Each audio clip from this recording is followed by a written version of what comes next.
Welcome. You're listening to The Aligned Self, Conversations in Creating a Conscious and Abundant Life. This is Daniel Denovi. I'll be your guide and host. Let's see just where we can take this.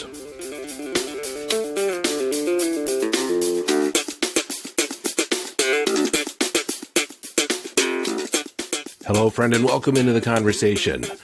Today's episode is entitled 5 Things You Need to Practice. Now, you may not need to practice these at all, but these are 5 things that I have needed to practice over the years, and they have made a profound difference on my life because most people are not naturally gifted at these 5 practices. And the first one is to practice the ability to say no, because as human beings, we inherently want to please other people. We want to fit into the crowd. We want to be part of the herd. We want to be part of the group. Yet over the years, it's been, decidedly more important to say no to those things that suck your time, that take up space, that take your energy. And so essentially you can take a look at, do you want to do it? Are you going to be a better person for doing it? Let me put it a different way. Is it going to make you money? Is it going to make you happy? Or will it make you better? If saying yes doesn't do at least one of those 3 things, and ideally all 3 of those things, then you should say no. You can and should say no with 0 guilt, because more than likely you are going to expend more energy than will be returned to you. You might be saying, but doesn't that make me a bad person? Doesn't that make me selfish? Well, to a point, yes. It's okay to be selfish. And I should add that that's another thing that I've had to practice at. Being selfish, being self-referential, being more concerned about how does it impact me than how it impacts other people. I used to put my wants and needs to the wayside, and it's a downward spiral. You have to have the ability to say no to those things that cost you money, that cost you time, that cost you energy. They should be feeding your life, not taking from you. Now, occasionally, I do things for other people. Well, not occasionally, I do a lot of things for other people. But I always get something out of it. It's always because I want to, not because I feel like I have to. The second thing I've had to practice over the years is courage. Now, a lot of people confuse courage with confidence. Confidence is just the idea, the feeling of certainty that you can handle with whatever comes. And you might handle it badly, you might handle it well, but if you're a human being, more than likely you can handle whatever comes your way. But we don't always have the courage to face the fear, to face the doubt. And that courage is a muscle. Most of these are muscles that you build and you train them over time. I had to have the courage to look someone straight in the eye, to actually look into their soul and connect with them. I was one of those individuals that was a little shy and I had a little trepidation. It was difficult for me to actually look vulnerably in the eyes of another person. I've practiced that. I started out with the grocery clerks at the store. As I was checking out, I would hold the money out to where they had to look at me in the eye, and I would connect with them, and I'd smile and say thank you and hand them the money. I just wanted that moment, just that one little moment of connection. And that's where I began to build my confidence and build my connection with people. You see, early on, I considered myself shy, and I guess it took me a while to realize that everyone feels. Every person, if you're a human being, you feel just a little trepidation in meeting someone new.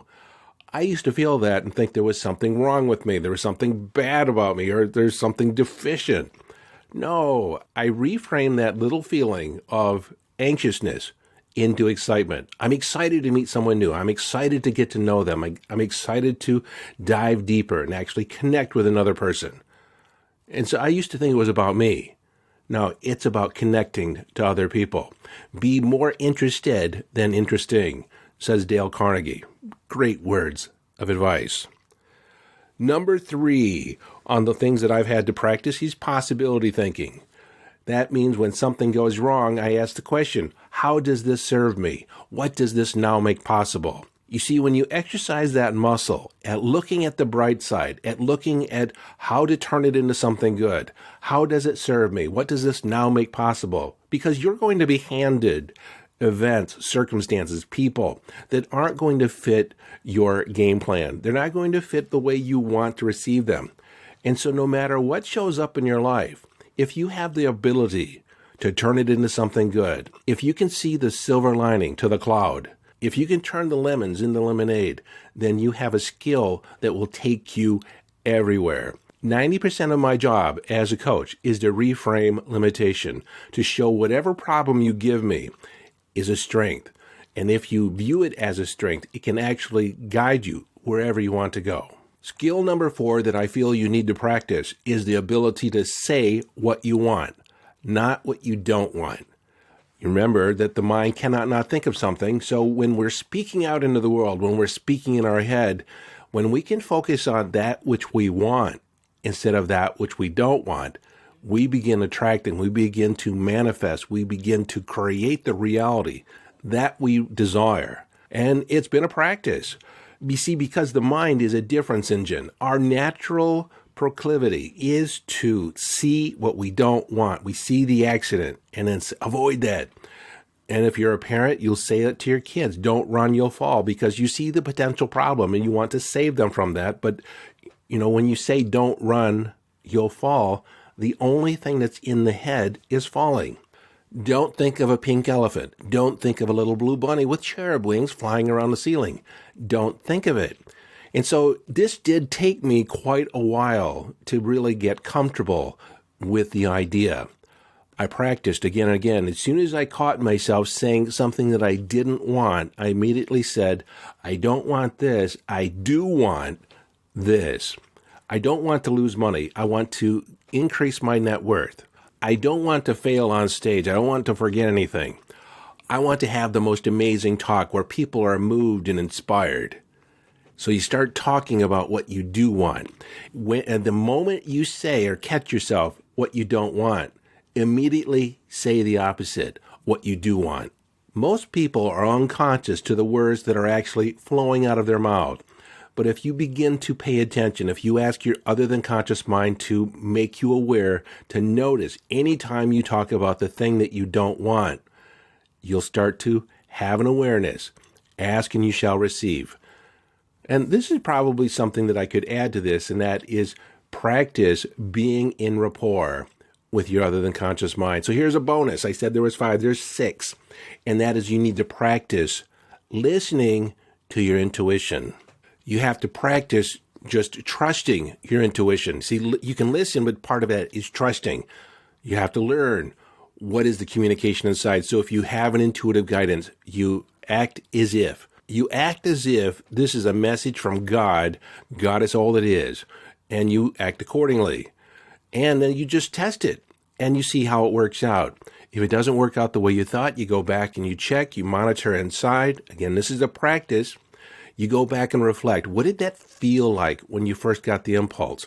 What did it sound like if it was a word? What was the tone of voice? What were the distinct qualities of that communication? And this is what you do again and again. And over time, you develop this muscle, this intuitive ability, this ability to listen to your intuitive guidance and recognize it as your intuitive guidance. And just as a reminder, if you haven't listened to some of my other episodes on intuition, intuition is not a gift. It's a skill that you build over time. Everyone has access to intuitive guidance. It's built right into your DNA. Yet over the years, you've been taught not to listen to it, not to pay attention to it, to be rational, logical, and many times intuition shows up and is not logical. And there's a lot of knowing without knowing how you know. It's just a feeling that you get. And so you need to teach yourself and practice honing in, tuning in to that intuitive guidance that occurs between your belly button and your throat, along the midline of your body. It's a sensation in there. It's an urging. It's an impetus. It's a feeling. And it takes a little practice in order to hone in on it. And the more you practice, the better you get, the more accurate you are, But there's a lot of trial and error. There's a lot of practicing, a lot of detours and wrong roads.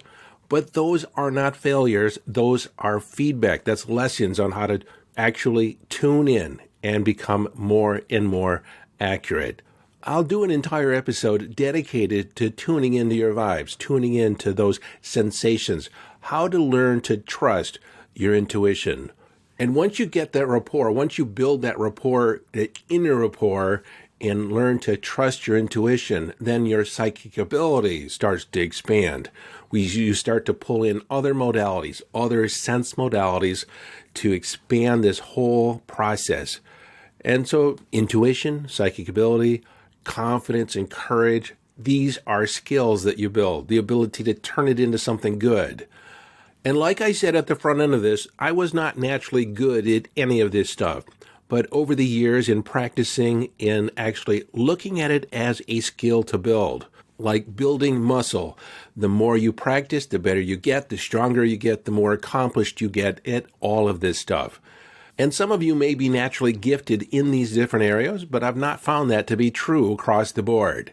So if you have one of these aspects that you find easy for you, count yourself blessed. Well, until next time, this is your friend and host, Daniel Denovi, urging you to follow your bliss. Live your life from inner signals. Be inner directed as you engage in the epic adventure.